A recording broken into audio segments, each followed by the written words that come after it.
Hello everyone, welcome to day 3 of Accelerated Pre-Calculus Statistics Unit. Today we're going to be talking about something called the SUCS model. Thank you, Mr. Corvo, for giving me the idea. SUCS model is just a mnemonic to help you remember to describe your data. Okay, so we're on day 3. Let's talk about that model. So the first thing is shape. So shape. I want to know the general shape of your data. It doesn't have to be perfect. Just has to be a general shape. So here are some options that could pop in your mind. First, symmetric, okay? That's going to be your typical bell-shaped curve. We'll look at some other examples as well, but bell-shaped curve, anything that looks exactly the same on both sides. Next, you've got approximately normal. So approximately normal is the bell-shaped curve. You can also say it's normal. We have multimodal options. So bimodal just means it has 2 humps, okay? Unimodal means 1. You also have skewed left, skewed right. We talked about that a little bit yesterday. It's something called uniform. Now there's only one shape. That's the thing to watch out for. So pick one, okay, and commit to it. Symmetric doesn't necessarily mean a bell-shaped curve. It means it could be uniform. It just has to be one mode and symmetric. Okay, so unusual. The U in the SUCS model stands for unusual features. So I'm looking for, does it have any outliers? That is defined by formula. You can also use the modified box plot. Clusters, is your data grouped in a big area or is it spread into a few clusters? And gaps. What it means by unusual is what is out of the pattern. What stands out? What do you notice? Next, center. Measures of center. There's 2 options for this. You have to pick one. If your data is normal or uniform, in other words, symmetric, you're going to go with the mean. If your data is not symmetric, go with the median. Now the mode, it's a nice little helper item, but it's not a good measure of central tendency. Now make sure that you either list mean or median. Please don't give me both. It makes me think you don't know what you're talking about. You can also refer to your distribution mode in this case if it's multimodal, but again, try and stay away from mode. Let's talk about spread. The S in the SUCS model is for spread. Spread, there are 2 types. If your data is symmetric, I want you to give me the range.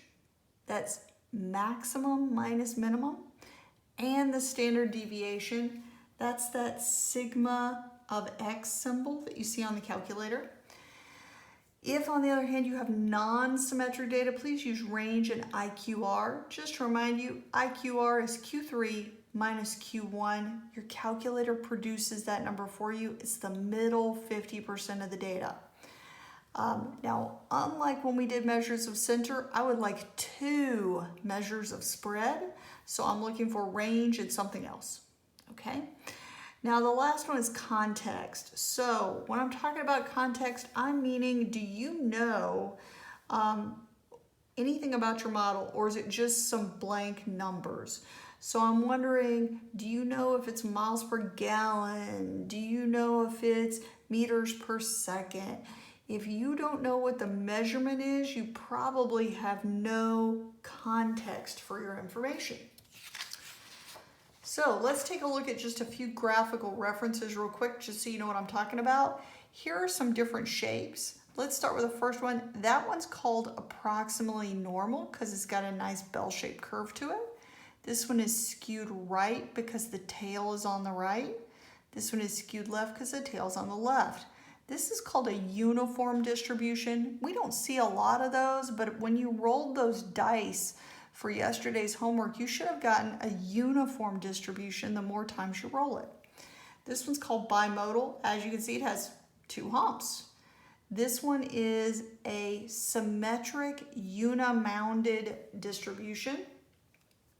When your data is symmetric, the mean, the median, and the mode are all equal.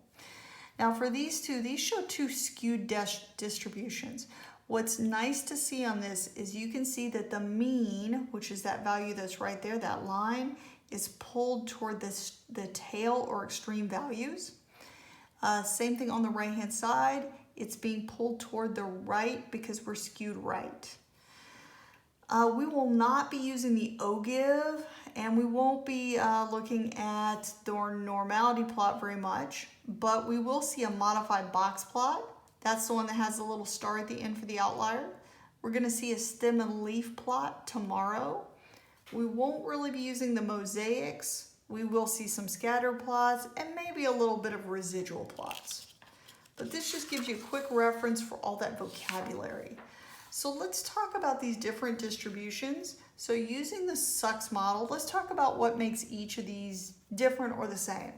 So first problem, what strikes you as a distinctive difference? The shape's different. This one is skewed left, that one's skewed right. Put an ED on there, skewed right. And finally the last one's symmetric.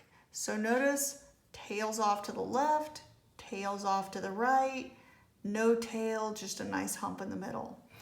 Now what should strike you about number 2 is that this data is perfectly symmetric. Perfect. Absolutely no mistakes in it anywhere.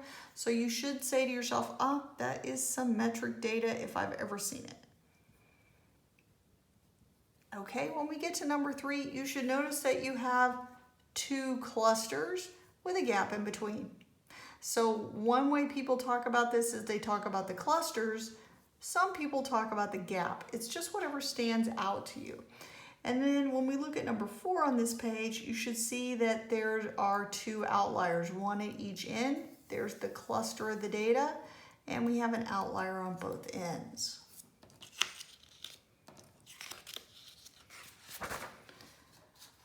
Finishing up our stuff for today, take a look at these. Again, you're going to take a look at this distribution. You will notice that the centers are very different.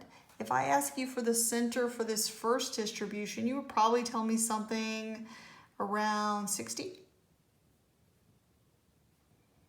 Just because of where it looks like it balances. If I ask you about this one, you might say that the center was somewhere in the low 70s. And over on this one, you might tell me that my center is somewhere around 80. Now, number 6, the spread of the data, you should notice it's very different. This data is tightly clustered. This one is a bit more spread out. And then this one's the most spread out among the data. So on this one, you're supposed to notice spread. So spread are different. Now we've just looked at 6 data sets, and if I were to ask you to summarize these using the SUCS model, the element that would be missing on all of these is I don't have any context. There's no word problem. It just gives me exam scores. So what does that mean? Are these different classes on the side? Am I supposed to talk about how spread out the data is? What am I supposed to be talking about? There's no context. Now let's go down to 8 and let's take a look at it in a little more detail. Now if I were to look at this one, I would tell you it is bimodal. I would tell you that there are 2 distinct clusters of data. If you put this data into your calculator, you'll end up with a median of about 7 millimeters. I would not use the X bar on this one, the mean, just because the data is not symmetric. And when I talk about spread on this one, I'm probably not going to do an IQR just because it's bimodal. I would talk about the range. The highest value is 10, the lowest is 4. 10 minus 4 is 6 millimeters. So that pretty much wraps up day 3 on the SUCS model. Remember that you can pause things at any moment as we're going through stuff so that you can try things out yourself. I'll be back tomorrow to talk to you a little bit more about how to apply the SUCS model and how to make some different kinds of graphs by hand. If you wanted to look ahead to make any of your graphs, if you do not have a graphing calculator, there is a page that's part of day 4 that goes through your graphing appendix. And in your graphing appendix, the first page looks like this. It gives you a whole bunch of graphing tools you can use. And those can be very useful to you if you're having a little trouble at home because you don't have your calculator with you, because maybe you weren't quite planning on bringing your calculator. So here are some online graphing places where you can go to do graphs that are free, no cost. You don't have to sign up and give them a credit card. I hope everyone's doing well at home, and I do look forward to seeing you all back, hopefully in the near future. Please take care.